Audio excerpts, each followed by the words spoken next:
Now at 6:30, Bloomsday will once again be virtual this year. This morning, the race director joins us to talk about running the race on an international level. And we're taking a look outside because it's a slick kind of morning. You're also going to be scraping frost off the windshield. I'll let you know what to expect as you start the day.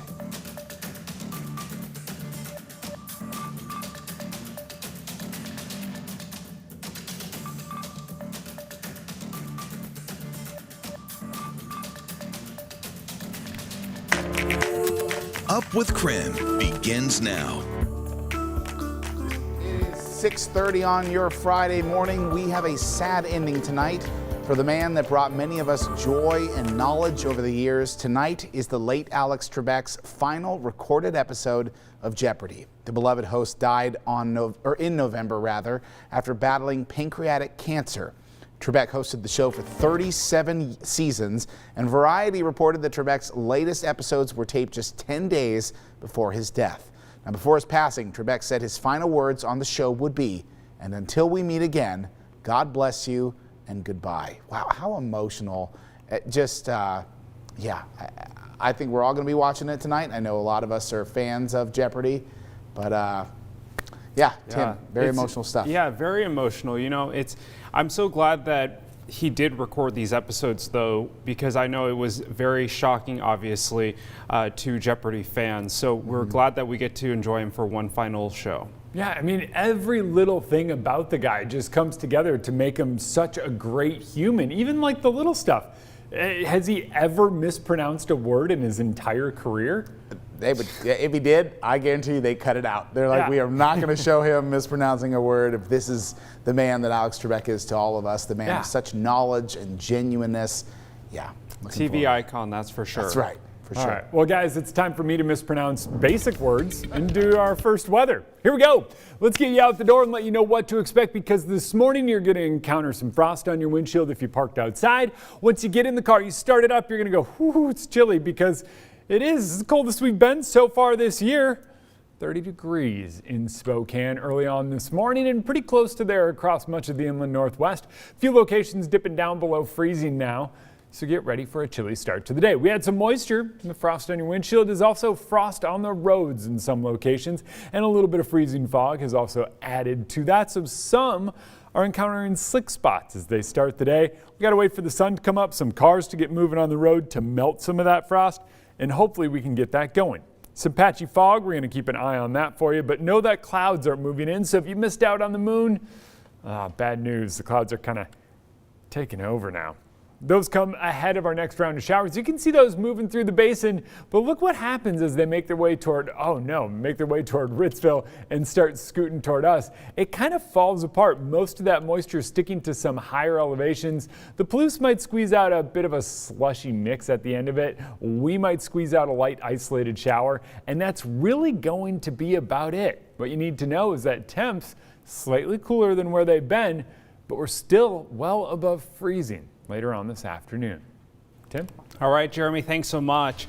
There will be several Washington lawmakers joining the ranks for the first time on Monday. Today, Twana Nobles will be sworn in as a state senator. She's the first black senator in 10 years in the state. She plans to fight for unity, especially this time when people are divided on so many issues.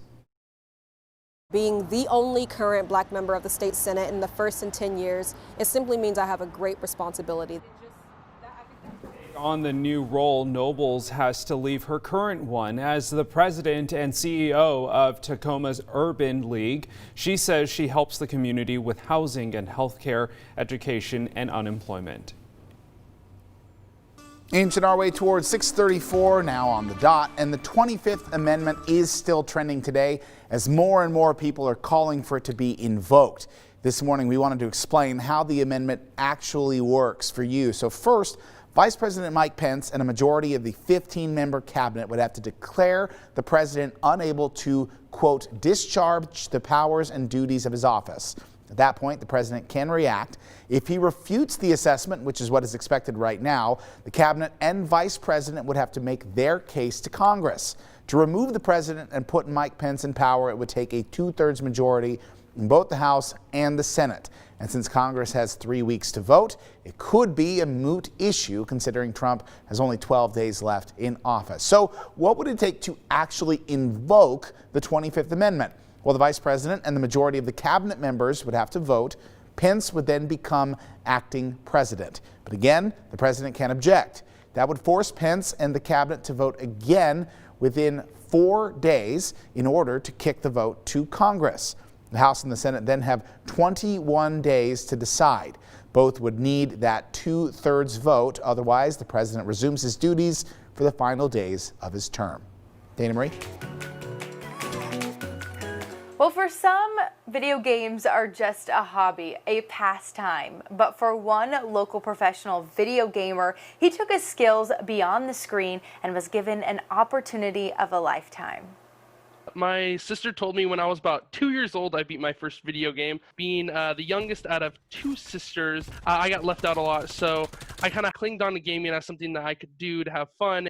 Ryan Hess is a 21-year-old Spokane native who never thought playing hours of video games with his friends would pay off. I play Call of Duty and Apex Legends, which is a first-person shooter. You're going to be in the point of view of the character. How many hours a day are you playing? I put in probably 8 to 15 hours a day, but that's just because I love doing it. It wasn't something like I took it as a career. It was more like it was a passion. That passion grabbed the attention of the gaming world, and a career started to look like reality. High school is kind of when teams were starting to reach out to me via like Twitter, and I would play for their team. They would offer to pay for me to travel to, let's say, like California. These large tournaments gave Ryan experience playing with some of the best gamers in the world. He even won $20,000 in prize money. His success didn't end there. After graduation, he was given the biggest offer of all. He was rewarded 75% of his tuition paid. Ryan is now a freshman at West Virginia University on almost a full-ride scholarship to compete on the school's esports team. He's a team captain. He has a role that is pretty important. He's the leader of this team, so what he does could affect the entire outcome. That's Josh Stager, Ryan's coach. He was able to go pro before he even stepped foot on a college campus. The esports world has just started to gain traction with universities around the country. You take it just kind of like any other sport where you're going to take it serious, you're going to train, you're going to practice. Even making it a priority to work out together in the gym. Sitting in a chair all day is not great for your spine, so you got to get some stretches in when you can. One story I like to tell is my mom, when I was younger, was like, "You'll never go anywhere with video games." And right before I was leaving for my scholarship, my mom actually came over to me, best feeling in the world. She was like, "I'm sorry, you proved me wrong." And to hear that from my mom, which she isn't against video games, but she wants the best for me. So it's the best feeling to hear that. A common sentiment among parents, but Ryan proved the virtual world of gaming can take you far beyond the limits of a remote control. And he's just starting a degree in IT. He also says that he credits a lot of his success to Esports Arena in Spokane Valley, and also says that if you watching this say, "Hey, this is something that I'd be interested in," he's very nice and he encourages you to reach out to him on social media. So we'll have this story on Up with KREM, and I'll make sure to include his Twitter handle. He's pretty active on there. So what a great story coming out from the Spokane area. Really proud of him. How cool is that, guys? Dana Marie. So cool. Oh, wait, sorry, guys. I'm just going to... Go ahead. All right. Dana Marie, are you going to pick up video games now? Are you starting? You starting your career? Doing this story, I learned a lot about video games, and editing it, I also was watching all of his games. Probably not. I have a little brother.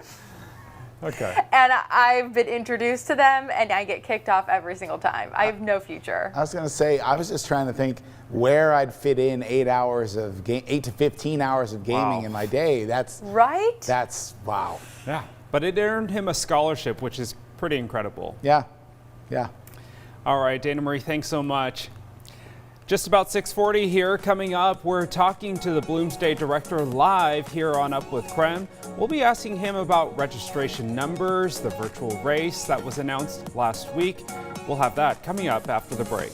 And for all of you registering for that race, I've got a good weekend forecast for you that'll get you outside and maybe bundled up a bit as you take to the road for some practice.